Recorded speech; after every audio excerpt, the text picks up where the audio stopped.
My name is Kamal Khan and you are watching Physics with Kamal Khan. Students, आज हमारा second lecture है first year physics chapter 1 measurement में। आज के इस लेक्चर में हम डिस्कस करेंगे इम्पोर्टेंस ऑफ फिज़िक्स को। फर्स्ट लेक्चर में हमने introduction of physics, introduction of science, एक डिटेल लेक्चर मैंने आप लोगों को दिया था। तो आज के लेक्चर में हम फिज़िक्स की इम्पोर्टेंस को डिस्कस करेंगे। बेटा, आज का लेक्चर कुछ इस तरह से होगा। एक जो इम्पोर्टेंस ऑफ फिज़िक्स है वो मैं आप लोगों की बुक के अकॉर्डिंग आप लोगों को समझाऊंगा, और उसके अलावा कुछ एक्स्ट्रा चीज़ें भी मैं आप लोगों को समझाऊंगा इम्पोर्टेंस ऑफ फिज़िक्स में। तो पहले हम जो बुक के अकॉर्डिंग है उसको थोड़ा सा समझते हैं। वो बड़े आसान अल्फाज में गिवन है। बेटा, इस तरह है कि जो हमारे पास मेन साइंसेज हैं, जो हमारे पास क्या है, मेन साइंसेज जिसको हम कहते हैं, या मेन जो साइंस सब्जेक्ट्स हैं, वो हमारे पास क्या होते हैं, तीन होते हैं। एक को हम कहते हैं बायोलॉजी, दूसरी को हम बेटा कहते हैं केमिस्ट्री, और तीसरा जो हमारे पास है दैट इज़ फिज़िक्स। ठीक हो गया। तो अभी हम देखेंगे कि बायोलॉजी या केमिस्ट्री या फिज़िक्स ये कहाँ से डिराइव हुए हैं, ये कौन से सब्जेक्ट से अखज़ हुए हैं। तो अगर हम बात करें केमिस्ट्री की, ज़रा देखिए शाबाश, अगर हम बात करें केमिस्ट्री की तो बेटा केमिस्ट्री को कहते हैं अप्लाइड फिज़िक्स। क्या कहते हैं? अप्लाइड फिज़िक्स, जिसका मतलब ये बनता है कि केमिस्ट्री जो है वो असल में फ़िज़िक्स की एप्लीकेशंस की वजह से वो बनी है। ठीक हो गया, या फिज़िक्स की एप्लीकेशन से ये डिराइव हुई है, उसकी वजह से उसको तरक्की मिली है। ठीक है, तो हमारे पास जो केमिस्ट्री है ये असल में अप्लाइड फिज़िक्स है। और अगर हम बात करें बायोलॉजी की, तो बायोलॉजी जो हमारे पास है वो हमारे पास है अप्लाइड केमिस्ट्री। वो कहाँ से आई है? वो असल में हमारे पास है अप्लाइड केमिस्ट्री। ठीक हो गया। तो मेरे कहने का मतलब ये था कि हमारे पास फिज़िक्स था, उससे केमिस्ट्री डिराइव हो गई, और फिर केमिस्ट्री से हमारे पास बायोलॉजी डिराइव हो गई। तो इसी वजह से बेटा हम फिज़िक्स को कहते हैं कि हमारे पास फिज़िक्स जो है ये एक फंडामेंटल साइंस है। क्या है? हमारे पास एक फंडामेंटल साइंस हो गया, या फिज़िक्स को हम बेटा मदर ऑफ साइंसेस भी कहते हैं। इसको क्या कहते हैं? मदर ऑफ साइंसेस, क्योंकि जितनी भी साइंसेस है वो इसी से हमारे पास डिराइव हुए हैं। ठीक हो गया। अच्छा, दूसरी चीज़ जो मैं इम्पोर्टेंस आप लोगों को समझाने लगा हूँ उसको ज़रा ध्यान से सुने। हमारे पास जो यूनिवर्स है, क्योंकि हमने पढ़ा था कि फ़िज़िक्स हमारे पास स्टडी ऑफ यूनिवर्स है, तो हमारे पास जो टोटल यूनिवर्स है, होल यूनिवर्स, इसको हम तीन हिस्सों में तकसीम कर सकते हैं। अच्छा, वो हिस्से कौन कौन से हैं? तो अगर मैं यहाँ पर लिखूँ यूनिवर्स, इसको हम तीन पार्ट्स में डिवाइड कर सकते हैं। एक हमारे पास है बिलो द अर्थ सरफेस, या बिलो द अर्थ सरफेस से नीचे जो हमारे पास यूनिवर्स है। अच्छा, सेकंड जो हमारे पास है एट द अर्थ सरफेस। कहाँ पर? Eight the earth surface. और थर्ड जो चीज़ हमारे पास है एबोव द अर्थ सरफेस, जिससे मेरा मतलब क्या है? जिससे मेरा मतलब स्पेस है, ऊपर हमारे पास जो स्पेस है। ठीक हो गया। तो हम क्या करेंगे, इन तीनों में हम फिज़िक्स की इम्पोर्टेंस को चेक करेंगे, स्टडी करेंगे कि क्या इन तीनों जगहों पर हमारे पास फिज़िक्स की कोई इम्पोर्टेंस है या फिर नहीं है। क्लियर है? अच्छा, फर्स्ट हमारे पास है बिलो द अर्थ। देखिए शाबाश, बिलो द अर्थ। अच्छा, अभी अर्थ के नीचे हमारे पास ऐसी कौन सी चीज़ें हैं जिसमें फ़िज़िक्स का हमारे पास एक मेन रोल मौजूद है, एक मेन किरदार है? तो हमने पढ़ा है कि हमारे पास वोल्केनिक है। ठीक हो गया। ज़मीन के नीचे हमारे पास वोल्केनिक है, आतिशफ़शा है। या इसी तरह से हमारे पास जो है मिनरल्स है, मादनियात है। हमारे पास हो गया नेचुरल गैस। क्लियर है? इसी तरह से फॉर एग्जांपल हमारे पास हो गए पेट्रोलियम। ये जितनी भी चीज़ें ज़मीन के नीचे हैं, इन सारी चीज़ों का जो हमें पता चला है, अगर इनको हम बाहर निकाल सकते हैं, इनसे हम कोई फ़वाइद ले सकते हैं, तो ये सारी की सारी चीज़ें जो पॉसिबल हुई है ये सिर्फ़ और सिर्फ फ़िज़िक्स की वजह से पॉसिबल हुई है। तो बेटा हम कह सकते हैं कि बिलो द अर्थ सरफेस हमारे पास फ़िज़िक्स की एक बहुत बड़ा रोल मौजूद है। तो बिलो द अर्थ सरफेस हमारे पास फ़िज़िक्स की इम्पोर्टेंस मौजूद है। इसी तरह से अगर सेकेंडली मैं बात करूँ eight the earth surface, eight the earth surface. Earth surface पर हमारे पास फिजिक्स की क्या इंपॉर्टेंस है, तो ज़रा देखिए अर्थ सरफेस पर अगर हम देखें तो यहाँ पर हमारे पास क्या है, लेट्स से मैं कह देता हूँ बिल्डिंग्स हैं, ठीक है, हमारे पास डिफरेंट कार्स हैं, ठीक है, इसी तरह से लेट्स सपोज लैपटॉप्स हैं, ठीक है, सेल फोन्स, मॉडर्न कम्युनिकेशन, जितनी भी चीज़ें आप लोग देखते हो ये सारी की सारी जो है वो फिज़िक्स की वजह से पॉसिबल हुई है। बिल्डिंग्स जो हमारे पास है सिविल इंजीनियरिंग, तो हमारे पास एक फ़िज़िक्स का ही एक ब्रांच है। इसी तरह से cars, mechanical engineering, laptop, cell phone वगैरह, तो ये सारी चीज़ें किसी न किसी तरह से इनमें से हमारे पास फिज़िक्स का एक बहुत ही इंपॉर्टेंट रोल मौजूद है। तो हम कह सकते हैं इसके अलावा और भी बहुत सारी चीज़ें हैं, मैंने चंद एक इनमें से लिखी है, तो हम कह सकते हैं कि हमारे पास at the earth surface physics का एक बहुत ही इम्पोर्टेंट रोल है, फिज़िक्स का इम्पोर्टेंस हमारे पास बहुत ज़्यादा है। इसी तरह से थर्ड जो चीज़ मैं डिस्कस करने वाला हूँ वो है इन स्पेस, या फिर हम कहते हैं above the earth surface, above the earth surface, या हम कहते हैं इन स्पेस। ये बड़ा इंटरेस्टिंग है, above the earth surface, surface, या इसको हम क्या कहते हैं, इन स्पेस। अभी हम बात करेंगे स्पेस की। अच्छा, स्पेस में क्या है, स्पेस में बेटा हमारे पास स्टार्स है, गैलेक्सीज है, ठीक है, तो ज़रा इनके ऊपर बात करते हैं। अगर मैं कहूँ गैलेक्सीज है स्पेस में, ठीक हो गया, इसी तरह से हमारे पास क्या है, डिफरेंट स्टार्स है, ठीक हो गया। इसके अलावा हमारे पास जो है let's suppose size of star है, इसका हमें पता चल रहा है। इसी तरह से let's say temperature of stars है, इसी तरह से डिस्टेंस बिटवीन द स्टार्स है। बात क्लियर है? तो ये सारी चीज़ें हमें किस वजह से पता चली है, ये हमें सिर्फ और सिर्फ फिज़िक्स की वजह से पता चली है। अभी ज़रा बात करते हैं कि गैलेक्सीज़ हमारे पास ऊपर स्पेस में कितनी है। तो एक अंदाजे के मुताबिक, एक रिसर्च के मुताबिक हमारे पास जो नंबर ऑफ़ गैलेक्सीज़ हैं, नंबर ऑफ़ गैलेक्सीज़, अच्छा यहाँ पर मैं बात करूँगा, एक हमारे पास है स्टडीड यूनिवर्स, ऑब्जर्वेबल यूनिवर्स, जिसको हमने स्टडी किया हुआ है, तो ये एक छोटा सा यूनिवर्स है।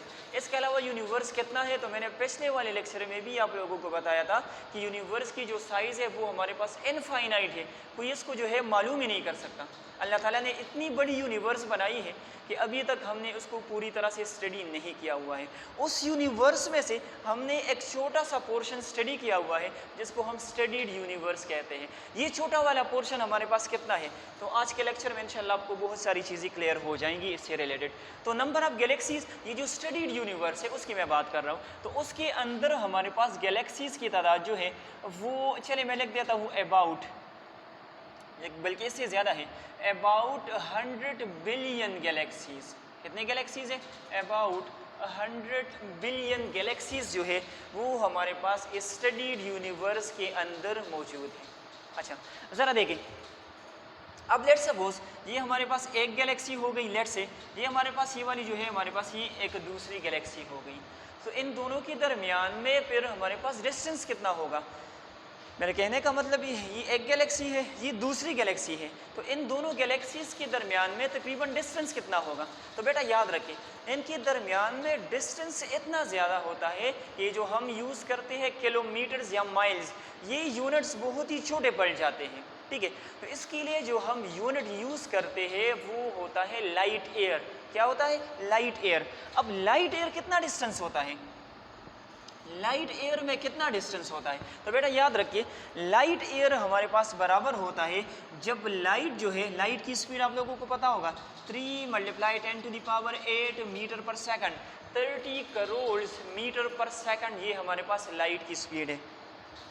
ज़रा मैं आप लोगों को इसकी कंपैरिजन करवाता हूँ। बेटा आप लोगों ने देखा होगा, जब हम कहते हैं एक गाड़ी है बहुत ज़्यादा स्पीड से वो जा रही है मोटरवे के ऊपर, लेट सपोज, तो उसकी जो ज़्यादा से ज़्यादा स्पीड हम कहते हैं, लेट से मैं कह देता हूँ, वो जो है 200 की स्पीड से जा रही है। कितनी स्पीड से? 200 की स्पीड से। तो बेटा याद रखिए, वहाँ पर जब हम बात करते हैं 200 की स्पीड से, तो वो असल में होता है 200 किलोमीटर्स पर आवर, क्या होता है 200 किलोमीटर्स पर आवर। अगर इसको हम मीटर्स पर सेकंड में कन्वर्ट करें तो वो तकरीबन 57 मीटर्स पर सेकंड बन जाता है। क्या बन जाता है 57 मीटर्स पर सेकंड। तो ज़रा देखिए, जब गाड़ी 200 की स्पीड से जाती है तो वो मीटर पर सेकंड में 57 मीटर पर सेकंड होता है। वो कितनी तेज़ होती है, बहुत ज़्यादा स्पीड होती है। हर एक गाड़ी में ये कैपेबिलिटी होती भी नहीं है कि वो 200 की स्पीड से जा सके। तो मेरे कहने का मतलब ये है कि जब एक गाड़ी है बहुत ज़्यादा तेज़ जा रही है, उसकी स्पीड 200 किलोमीटर पर आवर है, अगर हम इसको मीटर पर सेकंड में कन्वर्ट करें तो वो कितना बन जाएगा 57 मीटर्स पर सेकंड। अब ज़रा देखिए, लाइट जो है वो क्या करता है, वो 30 करोड़ मीटर पर सेकंड की स्पीड से जा रही है, जिसका मतलब ये है कि लाइट जो है एक सेकंड के अंदर 30 करोड़ मीटर का डिस्टेंस ट्रेवल करती है। क्लियर हो गया। तो अभी बढ़ते हैं लाइट ईयर की तरफ। तो अगर एक सेकंड के अंदर ये डिस्टेंस ट्रेवल करती है 30 करोड़ मीटर का, तो ज़रा सोचिए 1 ईयर के अंदर ये कितना डिस्टेंस ट्रेवल करेगी। ये तो बहुत ही ज़्यादा होगा ना। एक सेकंड के अंदर 30 करोड़ है, तो एक मिनट में फिर सोचिए, फिर एक घंटे में सोचिए, फिर एक दिन का सोचिए, फिर एक महीने का सोचिए, फिर एक साल का हम सोचेंगे तो एक साल के अंदर बेटा ये बहुत ज़्यादा डिस्टेंस ट्रेवल करेगी। तो एक साल के अंदर लाइट जो डिस्टेंस ट्रेवल करेगी उसको हम कहेंगे लाइट ईयर। क्लियर हो गया। अच्छा, तो मैंने ये बताना था कि हमारे पास ये एक गैलेक्सी है, ये हमारे पास एक दूसरी गैलेक्सी है। इन दोनों गैलेक्सीज़ के दरमियान में भाई डिस्टेंस कितना है, तो इसका जो डिस्टेंस है एक अंदाजे के मुताबिक इन दोनों के दरमियान में आपके ख्याल में कितना होगा, कोई हाफ लाइट ईयर वगैरह। अच्छा, इनके दरमियान में सिर्फ और सिर्फ 100 बिलियन लाइट ईयर का डिस्टेंस है। कितना है 100 बिलियन लाइट ईयर का डिस्टेंस। इसका मतलब ये है कि लाइट है, ठीक है, एक बंदा है वो लाइट की स्पीड से लेट सपोज जा रहा है, अगर इसने एक गैलेक्सी से दूसरी गैलेक्सी तक जाना हो और उसकी स्पीड कितनी है 30 करोड़ मीटर पर सेकंड, तो कितना टाइम लगेगा 100 बिलियन ईयर्स उसको लगेंगे। ठीक हो गया। तो एक गैलेक्सी से दूसरी गैलेक्सी तक का जो डिस्टेंस है वो हमारे पास 100 बिलियन लाइट ईयर के बराबर है, जो कि बहुत ही ज़्यादा है। क्लियर है। इस तरह के गैलेक्सीज हमारे पास कितने हैं 100 बिलियन है। और ये कहाँ पर है, ये स्टडीड यूनिवर्स की हम बात कर रहे हैं। इसके अलावा यूनिवर्स कितना है सिर्फ अल्लाह जानता है, हमें आज तक पता नहीं चला। यहाँ तक क्लियर है। तो ये इनके दरमियान में हो गया डिस्टेंस। अच्छा, अब हम बात करते हैं स्टार्स की। तो बेटा स्टार्स तो आप लोग कुछ ना कुछ जानते हो।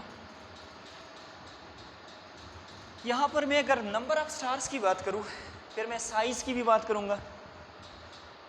तो एक अंदाजे के मुताबिक नंबर ऑफ स्टार्स, एक अंदाजे के मुताबिक हर एक गैलेक्सी में कोई तकरीबन 200 बिलियन स्टार्स होते हैं।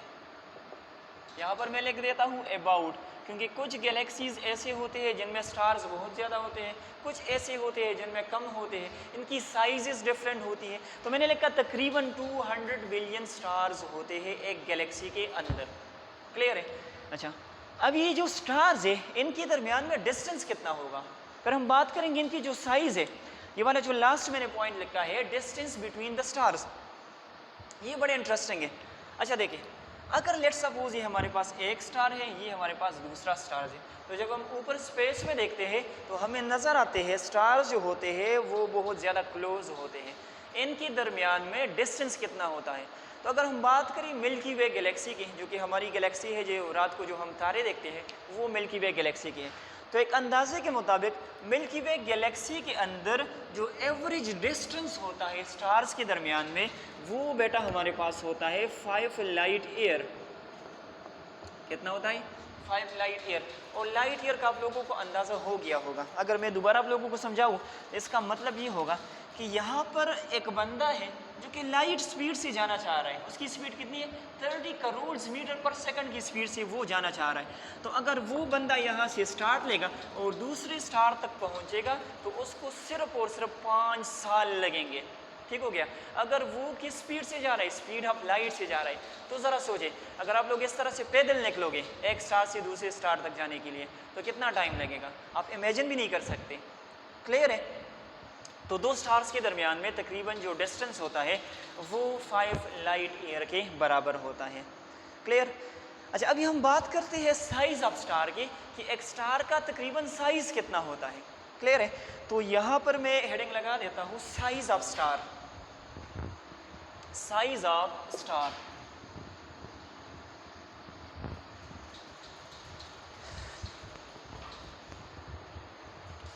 Size of star.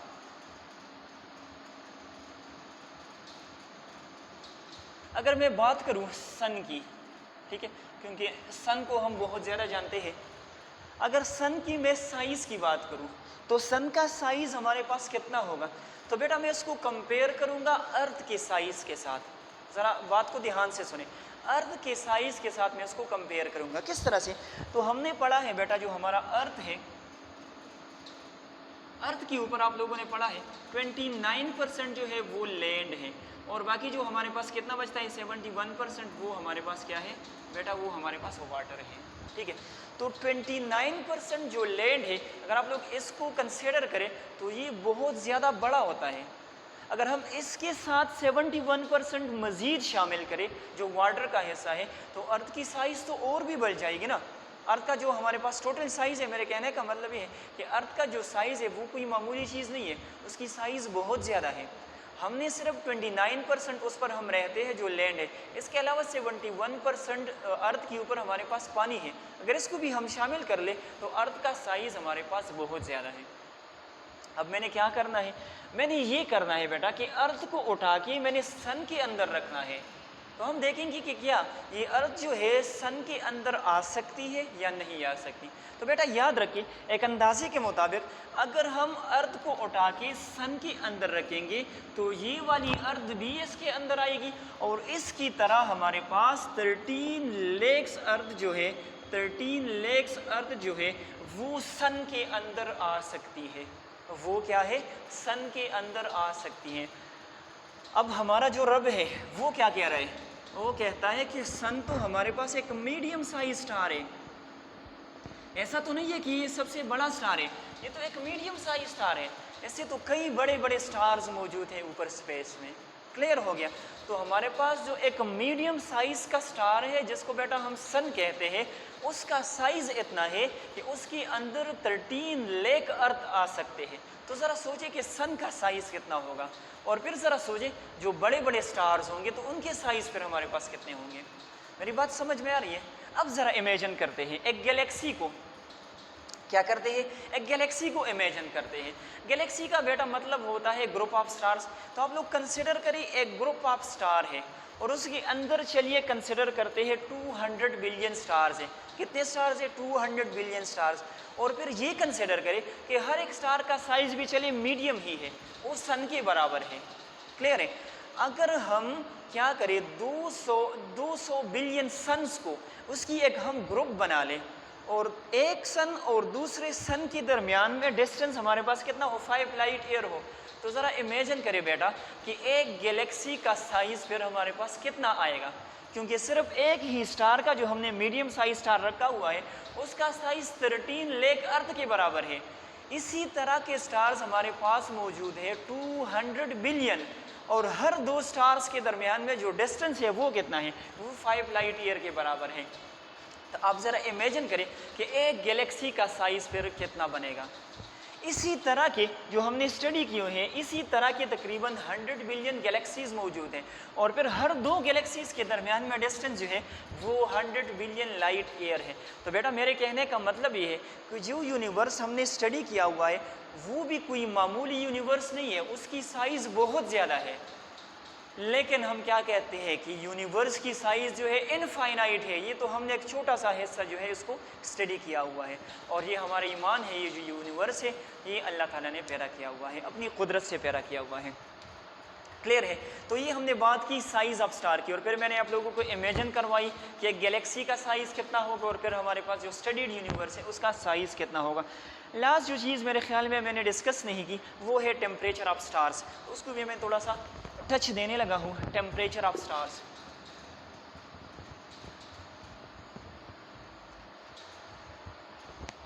Temperature of stars. अच्छा बेटा, स्टार्स की टेम्परेचर हमारे पास कितनी होगी? तो याद रखिए हर एक स्टार की टेम्परेचर जो है वो डिफरेंट होती है। स्टार्स की जो टेम्परेचर है वो हमारे पास डिफरेंट होती है। यहाँ पर मैं बात करूँगा सन की। क्लियर है? लेट सपोज ये हमारे पास सन है, तो सन का जो टेम्परेचर है उसको हम दो तरह से स्टडी करेंगे। दो तरह का मतलब ये है कि एक सन का जो दरमियान वाला हिस्सा होता है ये वाला, इसको हम कहते हैं कोर, और एक ये वाला हिस्सा है इसको हम कहते हैं बेटा सरफेस। क्लियर है? तो यहाँ पर कोर में टेम्परेचर कितना होगा और सरफेस के ऊपर पर ये टेम्परेचर कितना होगा। तो याद रखिए यहाँ पर जो टेम्परेचर होता है कोर के अंदर, सन की मैं बात कर रहा हूँ, तो वो सिर्फ और आपके ख्याल में कितना हो सकता है? देखिए ये सिर्फ और सिर्फ 15 मिलियन डिग्री सेल्सियस के बराबर होता है। 15 मिलियन डिग्री सेल्सियस के बराबर होता है।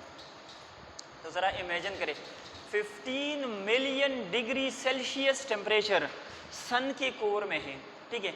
और जब ये हीट यहाँ से ट्रेवल करते करते सरफेस पर आ जाती है तो यहाँ पर बेटा इसकी जो टेम्परेचर है वो तकरीबन हो जाती है 5500 डिग्री सेल्सियस, ये इतना टेम्परेचर होता है। तो यहाँ से हमें एक बात ये पता चली कि कोर के अंदर जो टेम्परेचर होता है वो बहुत ज़्यादा होता है। यहाँ पर मैंने लिखा हुआ है 15 मिलियन डिग्री सेल्सियस, और सरफेस पर उसकी टेम्परेचर जो होती है वो उसके मुकाबले में कम होती है। ये मैंने चंद एक चीज़ें जो बेसिक्स थी वो मैंने आप लोगों के साथ डिस्कस की। इसके अलावा स्पेस जो है उसका साइज़ बहुत बड़ा है, उसके अंदर बहुत सारी चीज़ें हैं, बहुत सारे फिनोमेनाज हैं, चंद एक मैंने डिस्कस की। और मेरे ख्याल में जो मैं इंपॉर्टेंस आप लोगों को बताने लगा था तो स्पेस वाले पोर्शन में मैं थोड़ा सा ज़्यादा डीप चला गया। आज के लिए मेरे ख्याल में बस इतना ही काफ़ी है। इंशाल्लाह कल के लेक्चर में हम जो है बाकायदा मेजरमेंट से स्टार्ट लेंगे। मेजरमेंट का मैं आप लोगों को एक इंट्रोडक्शन कराऊंगा और फिर हम आगे जो टॉपिक्स हैं उनको हम स्टार्ट करेंगे। आज के लिए इतना ही काफ़ी है। Thank you so much. अल्लाह हाफिज़।